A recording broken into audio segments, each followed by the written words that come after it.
everyone, and welcome to Word on the Street Election Edition.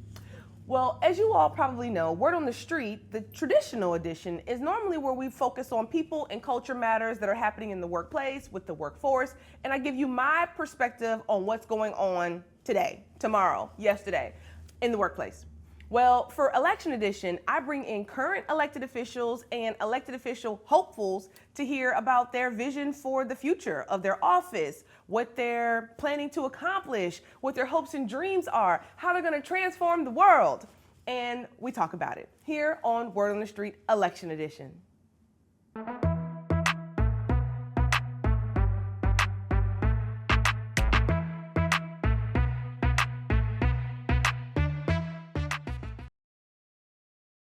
All right, everyone. So for this edition of Word on the Street Election Edition, we are joined by Commissioner Carmen Rubio. Welcome. Thank you. Thanks so much for coming. I'm so excited to be here, Sorla. So Carmen Rubio is, yes, she's a current city commissioner, but she's running for mayor. And I want to know everything. I want to know everything that she has in the back of her mind with respect to how she's going to transform the city of Portland as the first Latina mayor ever in the history of the city of Portland. So to start with, I just want to ask, tell us a little bit about yourself. Tell us about your journey. Thank you. I would love to tell you about that. So I am an Oregon girl. I grew up here. I was born here. My parents are Mexican and Mexican American. I'm the granddaughter of migrant farm workers who came here from Durango, Mexico, and Chihuahua, Mexico, as bracero, contracted laborers. They worked up through Texas, into New Mexico, into Northern California, and then finally settling into Oregon. They picked every fruit and vegetable you can think of. And so they came here pursuing their American dream. And so I was raised in a family that really supported one another, instilled the values of community service, having each other's back, and also taking care of one another. Grew up very, very active in church, grew up very active, giving back to community, tagging along with my parents as they were volunteering or leading some sort of effort. And those are the values that stayed with me all through college into my career. I started off in politics when right out of college, I saw a candidate that was running for office, and she was Latina. And I just, my mind was blown because I had never actually seen anyone with my background actually in elected office that looked like me or had, similar background. And so I started volunteering for her so much that she hired me and worked on her campaign. She got elected. That was my first very political job. And I was hooked because in the first few weeks of working for her, and she was a county commissioner, first ever elected Latina county commissioner, we got phone calls from around the state from Latino Spanish speakers because they heard one Latina got elected in the state finally. So in that moment, I realized just how important representation was, how important people feeling that you're accessible is. And those lessons really stuck with me, and they shaped my leadership. And so that's really at the core of what I bring into everything I do: accessible leadership, competent leadership, leadership with integrity. Right, right. What made you transition from being in charge of Latino Network to becoming commissioner at the city of Portland? What made you take that leap? That was a big leap for me because I know you've known me a long time. I've been someone who is typically getting stuff done behind the scenes and always supporting other leaders to do their work. So when I went to the community side and led Latino Network, even that was a little bit of a change for me because I had to shift from supporting someone who is advocating or leading to being the leader and standing up and advocating myself with my own voice. Yes. And that was easy for me to do, I have to say, because it was around important issues like youth and family, around immigration rights, around education, around safety net services, and around civic engagement. So those were very easy for me to get out front and stand up and advocate for or get behind. The transition into public service was a little bit of a different perspective for me. It was after 2016, obviously a few years in, and I saw the devastation that that presidential administration brought onto my community in particular. They were being politically targeted, scapegoated, and the climate became very challenging for them. A lot of them were facing, or they had deep fears around deportation, all these things. Right.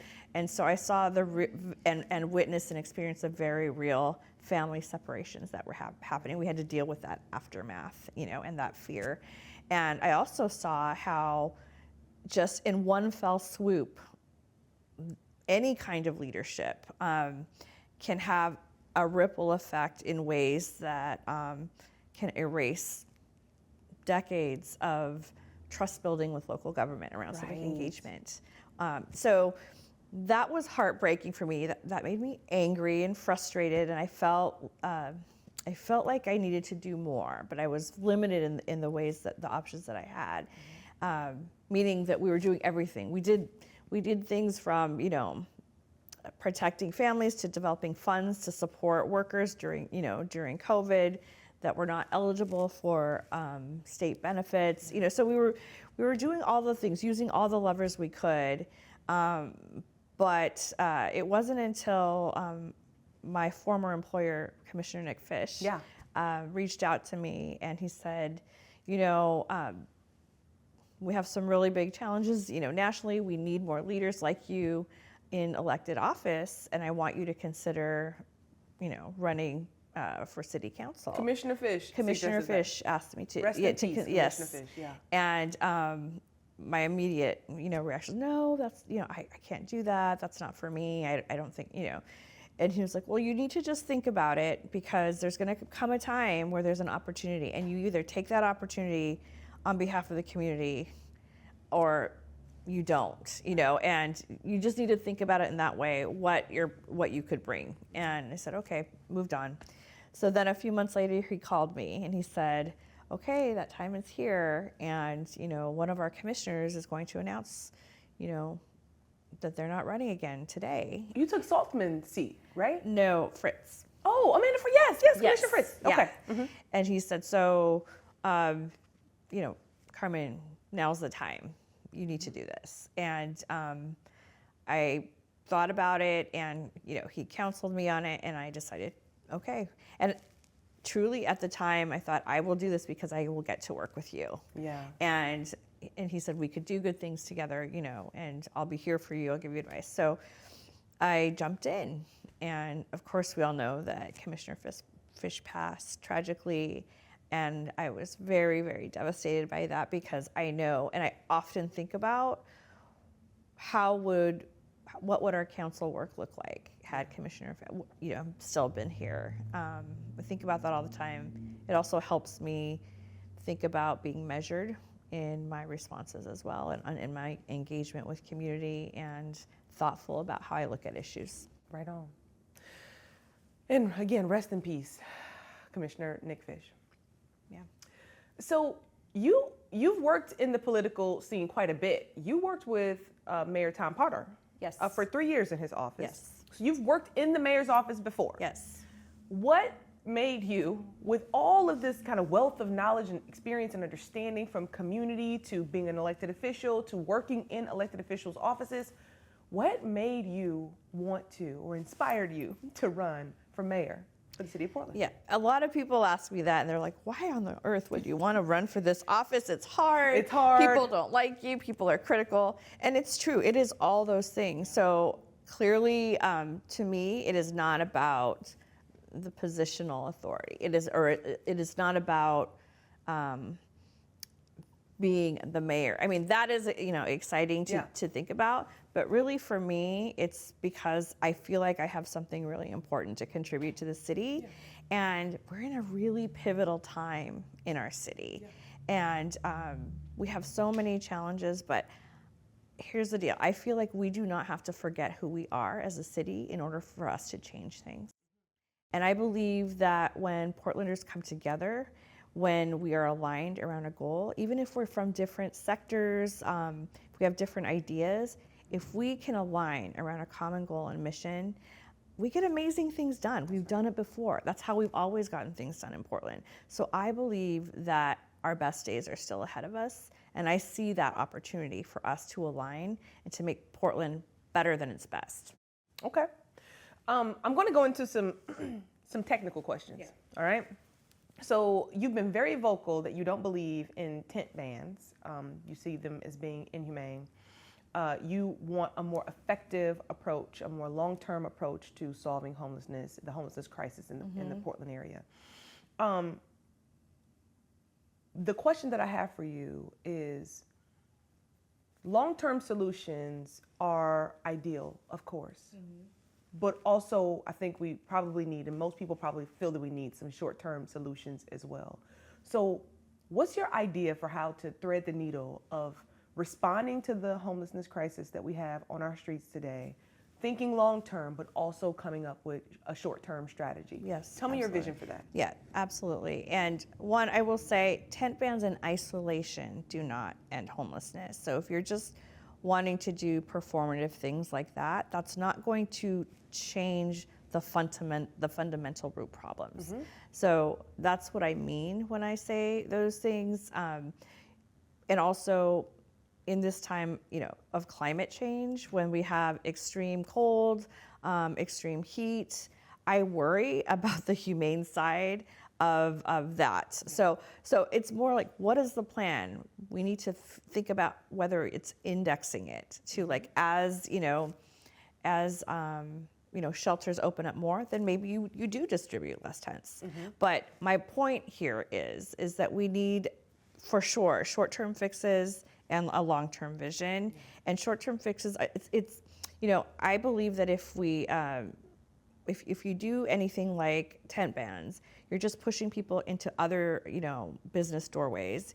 You're pushing them into other bridges, into other parks. So you're just moving the problem. That's not really solving anything. It's just shifting it to another neighborhood for other people to have to deal and grapple with those issues. And that's what we're trying to get away from. We're trying to get away from folks camping under highways, folks camping in unsafe places also for community, So the short-term fixes, we need more shelters. There's no quick fixes here. There's no Band-Aids or fast solutions. We have to put in the hard work. We know what they are. We just need to make sure that we're funding those and that we're aligned multi-jurisdictionally around those tactics. We need more short-term, temporary alternative shelters to meet the different kinds of reasons that people are homeless right now, because they're not, a homogenous group. They have different reasons, different needs, and we need on-site services that are available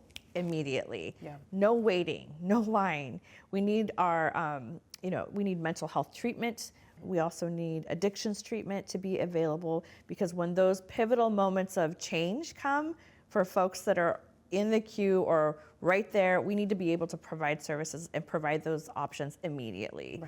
Make it harder for people to say no or turn away from them. And that should be the norm, not the exception. We don't have a system right now. It is fragmented. I don't even know if it ever even was functioning, But we've learned a lot of lessons. We already know what's not working, so let's just build it and get it done. A lot of scrutiny comes to the city about homelessness. A lot of folks have no understanding that the city is actually not in charge of social services. That's right. Throughout the county, throughout the city of Portland. And yet they're like, the city needs to do more. And so one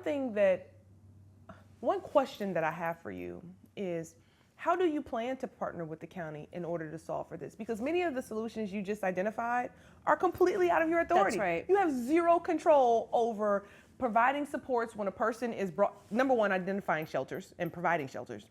Number two, providing wraparound supports and social services and mental health services and addiction services once they get there. There is nothing in the city of Portland's jurisdiction that affords you the authority to say, this is how this is going to work. So with this idea and this vision that you have in mind, how do you actually accomplish this? How would you go about achieving this? Yeah. Well, it is with competent leadership, leadership that knows how to build coalitions and knows how to actually pick up the phone and call another leader in another jurisdiction. I think one thing I have learned as I talk to voters everywhere, and as I'm knocking on doors, as I'm making phone calls, as I'm visiting people and talking with groups, is that people want their leaders to work together. They're sick and tired of seeing us fling accusations while our systems are failing. Right. They just want to see us get stuff done and really sit at the table, stay at the table, and hammer out a solution. It's an honor to be in these seats. Yes. You know, and we should not be wasting the people's time, the community's time, by fighting, lobbying accusations. Who cares? Leave your egos at the door. Let's sit down and let's figure out, like, level set where we do agree, and let's hammer out a solution. That's what we get paid for. That's what I'm elected to do. That's what I'm motivated to do. I'm tired of this. We need to turn the page and focus on solutions. We all know what's wrong. We all know what we need to do. Let's just get it done. All right. So you've been in this elected position 3.5 years. Yes. What you just said to me about, like, let's turn the page, let's get together, let's build a coalition, let's solve for problems, let's stop throwing accusations at one another and blaming one another. It's not helpful. It's not solving the challenges. What's been the impediment of you all being able to get that done up until this point? And what's going to change in the future? Well, what's going to change is that charter change happened, that we have, a different, we have new tools. Yeah. And I would say different tools probably went away, but we have other tools now at our disposal. And that's why the role of the mayor is so critical right now in this next set of years, more than any other set of years, because the next mayor is going to define the blueprint for how to lead as a mayor in this city for the next generation. Yeah. That matters. The next mayor is going to hire the city manager that is going to hire the next level of leadership and the next. That is generational leadership. That is multi-generational culture that we are sitting. I do. You know about workplace culture. I do. And so those things matter. This is a pivotal moment where we can make some real change from, like, not only like horizontally across the city and across the enterprise, but vertically in the leadership and the character and the culture that we set as a mayor and as a city. So that part is really critical, and that's why the mayor is really important during this moment. And I will say, what was a hindrance before was, I think to some degree, the commission form of government. It was hard to scale an enterprise-wide change or systemic change when you had to bring along 3 commissioners and their bureau directors. It becomes quickly political rather than about what's best for the city. Right. And that is why I'm very attracted to the role of mayor, because I am the only one that has had the executive level leadership to the degree that I have, more than any of my other competitors. And yes, some of them have had businesses, but none of them have ever managed enterprises over 100 people. Right. And I'm happy to say I've grown staff, tens of millions of dollars in budget, from very small organization to a larger organization. So I know about growth management. I know about times of challenge and budget crunches. I know about what it takes to grow and sustain a talented workforce. And I know how to make hard decisions sometimes when you have to make, pretty drastic changes in order to meet your mission. And so those tough decisions, those hard decisions, are not something that we can afford people to learn on the job. That's exciting. Everything you just said is exciting. Your vision for how you can leverage the new form of government and the mayor post is exciting. Let's talk about Portland Street Response. Okay. So Portland Street Response was something that's been established maybe 4 or 5 years ago, maybe 6 years ago. And you have been a supporter of Portland Street Response. I'm interested in your perspective of how is it working, and do you think that the Portland Street Response is scalable? I believe that Portland Street Response is necessary in today's climate.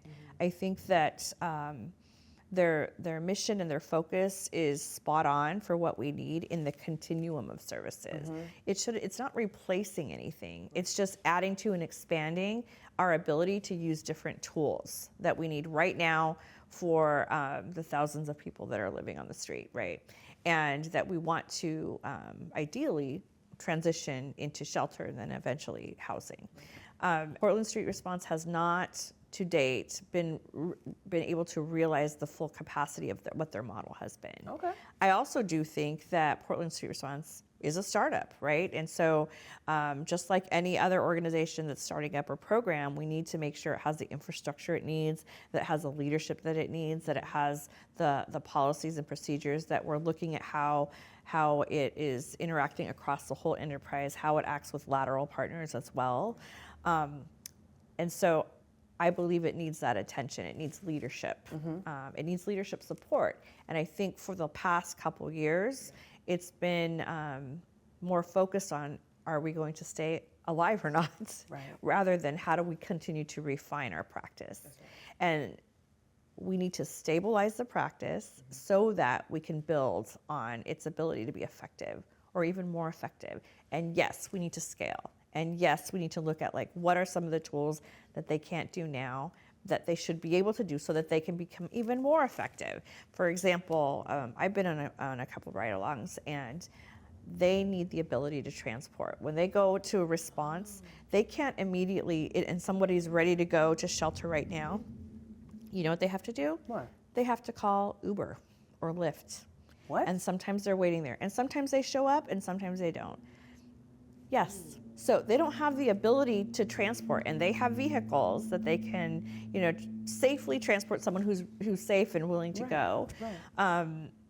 They're not able to. So there are little things like that could make a tremendous difference in their effectiveness. The other thing is they need to be 24-hour. That was the model. We need to get them to 24-hour because it doesn't fully realize the potential if they're only doing it between certain hours. They're not 24 hours a day right now? No. What time of day are they not active? Well, I don't know the direct hours right now, but that was always their model, but they were never funded to get to that next stage. And this is where we need to take the politics out of who cares who started it, right. Who cares, whatever issues or, challenges or different perspectives about it before. We need it. So let's make it into like what we need. Let's scale it to what we need and just take away the politicization about it so that we have yet one more tool to help all our first responders. That's right. I have some clients in Old Town Chinatown, and I'd gone to a meeting with a client, and there was a person who was completely unclothed and was having some challenges. And someone called the non-emergency number, and by the time I came out of my meeting with the client, I saw a Portland person with a vest on that said Portland Street Response, and they were seated crisscross applesauce on the sidewalk, talking calmly with this person. And prior to, the person was really having a bit of a fit, it seemed like they were going to be a threat to themselves or others. And this person was just sitting there, calmly speaking to the individual. And I thought to myself, in that moment, this was maybe last year, maybe a year and a half ago, what a beautiful resource. These folks should be deployed every single time we see someone in the middle of Burnside having an episode. These are the people who have the skill set and the training to come and de-escalate a situation. What is it? I think they have no guns, they have no mace or tasers or pepper spray. They're just there, human to human, to help see a person's humanity and try to get them the resources that they need. And it's pretty disappointing how politicized it's become when you see it in action. Yeah. So I'm excited that you want to see it scaled. To not be 24 hours a day. So when is the peak time of day for a mental health crisis? 24 hours. It's 24 hours, right? I'm just like, how do you even determine what time of day that is? But it's more acute in the evening and at night because most things are closed during the day, right? Other things. Yeah. So when everything is, or the bulk of, retail or services or anything are closed for the day, and episodes happen or there are needs that happen, we only have our first responders to respond. And that's why we need them there. Absolutely. Thank you. Thank you for unpacking that for us. Okay. I want to talk about Measure 110. Yes. All right, Measure 110 has been rolled back a bit. I want to know your perspective on it. How do you feel about it? Yes, I supported the changes to Measure 110 Okay. because what I'm seeing are that as part of local government, the impacts of that. So while I think that there are some things that I really liked about I voted for the measure, right? Like a lot of people. The infrastructure wasn't built out to support its implementation right away, or it came in different waves and it wasn't coordinated or implemented in alignment with one another, the jurisdictions. So maybe if that had happened differently, we would be having a different conversation. Right. I don't know.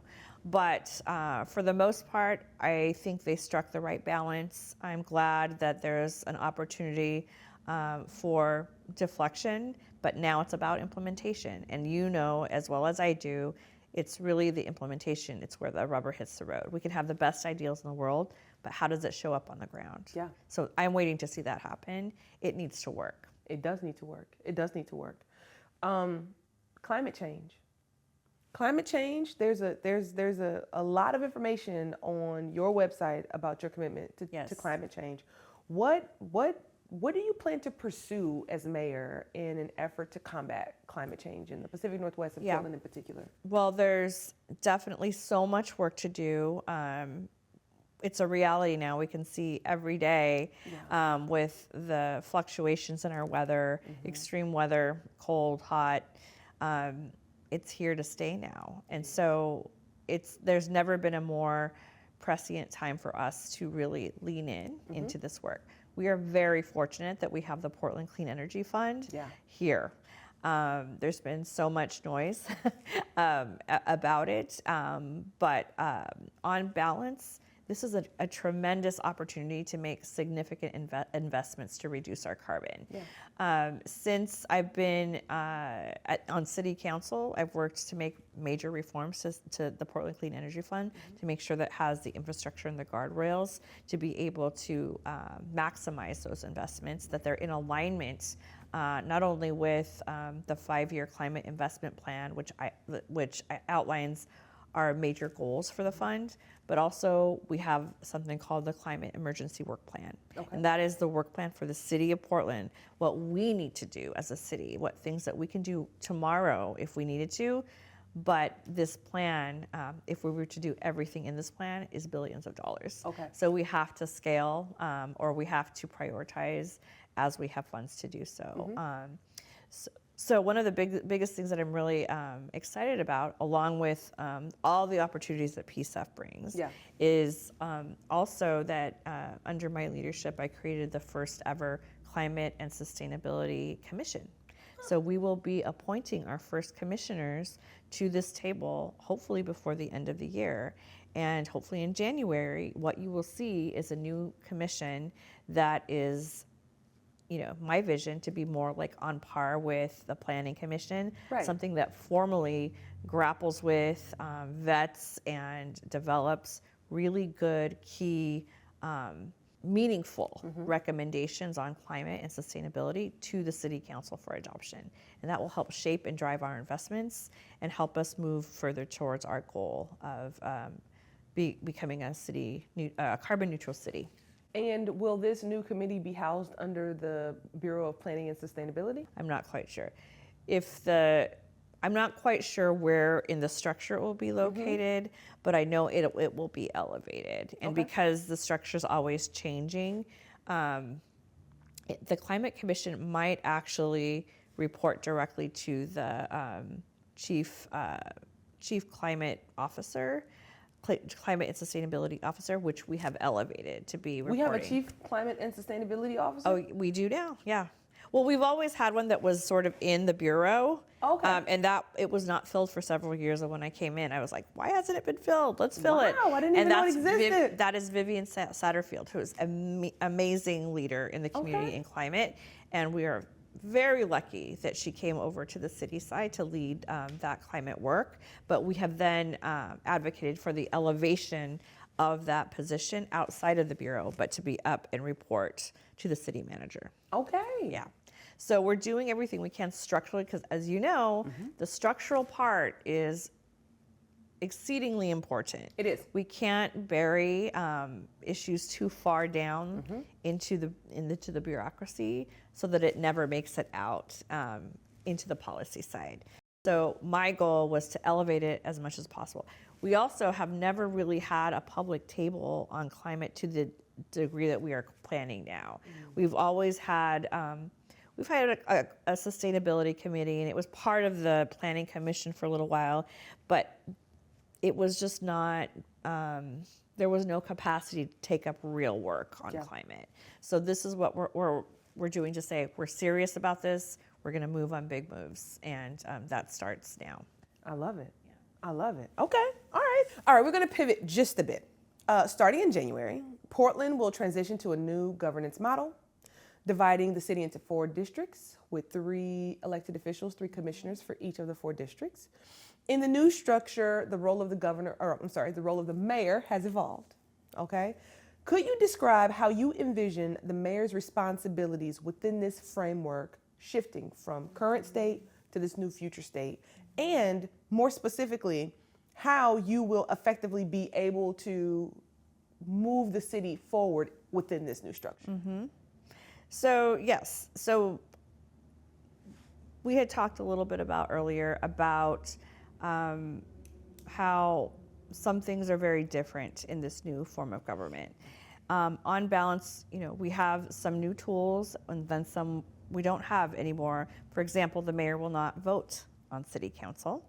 The mayor will have a tiebreaker vote in those events that there are ties on a 12-member council. But by and large, the mayor's role is to oversee the administrative structure of the city. Okay. But also to be the primary communicator of the city.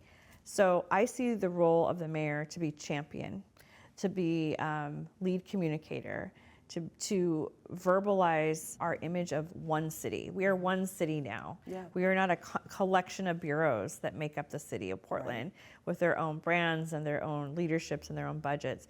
We are one city, we have one budget, and we have to integrate our programs so that we can make progress on our most intractable issues, that we can make progress on being the city that we want to be. We can become the city that is at the forefront of our culture, that we have a livable, thriving downtown core, that we have small businesses which make up, by the way, over 61% of our local economy, actually feeling supported and seen, and that their city sees them and actually provides service to them in the way that they need to thrive. So all these components we can now have the ability to do because we will have a city manager, and the mayor and the city manager will work together to look across the enterprise. We can now hold standards across all bureaus. We couldn't do that before, right? We can look at outcomes across all bureaus around equity, around hiring, around representation. We can look at service and, are we meeting the needs of the community? We can actually do apples to apples now in a way that we never could before, and there's going to be more transparency than we could ever have before. On the flip side, the community should be expecting from their mayor more transparent communication. They should be seeing their mayor as someone who can build relationships, that has integrity, that upholds the values of the city. That's why integrity and character and what you've done in the past is predictive of how you will lead in the future. And that's why... That's a fact. Yes, it's a fact. And that's why we need a mayor in there that really reflects that about Portland. That's no drama, that's just getting things done and vocalizing the hopes and articulating the vision for Portland. Yep. True selfless leadership. Yes. Yeah, okay. If elected, you would be the first Latina Yes. to serve as mayor in the Yes. city of Portland. Yes. What goes through your mind when you think about holding the post for the first time, being the representative, the first ever representative for your community in this way? What's happening for you when you think about this? I think about my grandmother, and I think about she had 11 children, and they were farm workers, and she had to work really hard in multiple jobs just to survive. And I think about people like her. I'm probably getting emotional, but just those hardworking people that just want a decent life for their families. Yeah. They just want to be able to afford to live.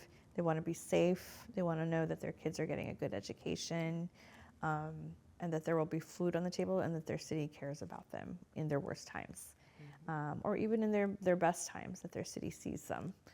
And a lot of us may have not had those experiences, but I know that Portland is a city that cares and wants to be that city that sees their residents, that wants to be that city that includes and is representative of everybody. We all deserve that. Yep. We all need that. And so for me, stories of my grandparents, what I've seen my parents sacrifice for me, makes me feel a responsibility on their behalf to the residents of Portland, to my community, which I love this community. I'm so honored to be here and have this role. But that's what it means for me. It is something that we should not ever take for granted. My whole life, I have been underestimated. It is a given. Even in this race, I'm underestimated. But that's comfortable for me. That's how I've lived my life. That's how my parents and my grandparents have lived their lives. That's how it is for us sometimes. And yet we always persevere. And so that's what I plan to do. I plan to continue to work hard and show up and do the hard work and do the real work and lead from that place inside, you know. You know, being the underdog is quite a special position to be in. If you got tenacity, you got hustle, you got grit. I don't think it's a question that you have it. Yeah, I have it. I've had it all my life. Your whole life. My whole life. So, yeah, I've been underestimated before, and I was trying to hold myself back from saying some things, but and people say, oh, you're too nice. Oh, you're too this. You're not enough this. You don't do this enough. You don't do that enough. I'm used to hearing this. My whole life I've heard this. But, being too nice didn't get me my seat, didn't get in the way of me being, elected the first Latina on city council. That's right. Being too nice didn't get in the way of me growing Latino Network to be the largest Latino serving organization in the state of Oregon.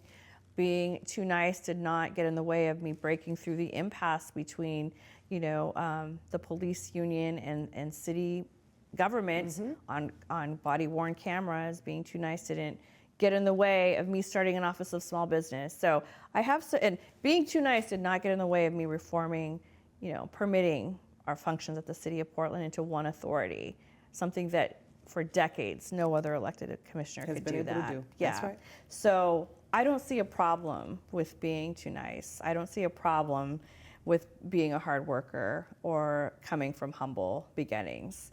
It just makes me appreciate it more, and I earn those things. All right, now, look, there are two things that are happening in my body to hear you talk about being too nice, right?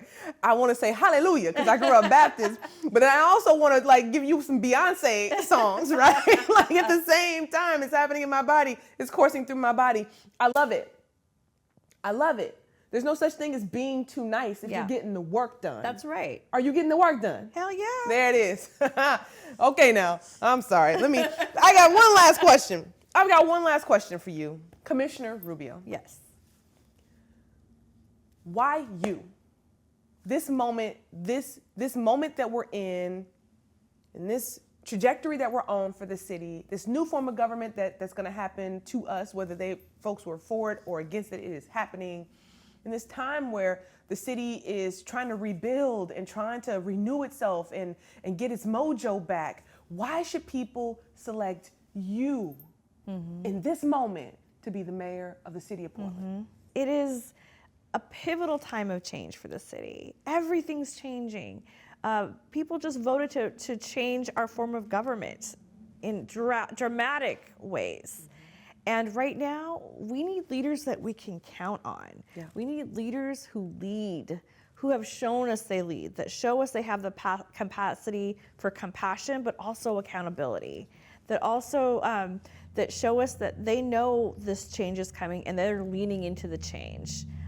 They're not trying to make Portland go backward, because we can't go backward. We need to move forward. That's right. We're never going to go back to old Portland. That's why we got to hold a vision of Portland better than its best, better than it's ever been, more inclusive than it's ever been, more safe than it's ever been, more accountable to all of us. That's what we need in Portland, and we need a leader that can get them there. And I am that leader. I put in the work. I do the hard thing. And you can count on me. I have the integrity and I have the competency. We need a grown-up in the room. We need a grown-up in the room, and we need a mayor that this city can be proud of. Well, Commissioner Rubio, I want to thank you for coming to spend some time with us for Word on the Street Election Edition. I want to thank you for entering the race.